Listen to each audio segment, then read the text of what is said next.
Sveiki, gerbiami piliečiai, draugai, lietuviai, į užsienį gyventi. Kas su manim bendrauja socialinius tinklus, ne per skambučius mobilus telefonus, a Gmail pašto adresu. Noriu pasakyti, kad esu miške, šilutėje, agauju. Kaip matote, yra aviečių. Labai jų mažai.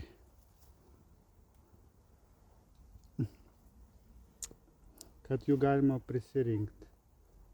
Labai norėčiau, kad žemė ūkio miško žemės ūkio prisidėtų dėl auginimo šių uogų. Yra nedidelė krūva aptikta, jie saugomi gamtos saugos, miško gamtos saugos tarnyba. Ką manote apie šitas uogas? Jie taip pat yra skanus. Kaip matote, anksčiau rinkau žemuoges, mėlynių, o dabar aptikau ir aviečių. Dažniausiai jie turi augti miškuose.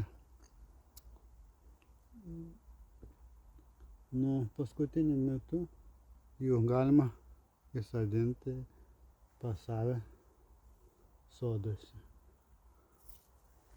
Labai skanus ir jau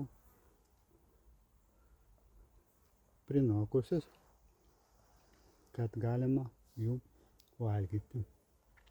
Su jumis buvo miško uogautojas Sergejus Tamelenko. Sudie.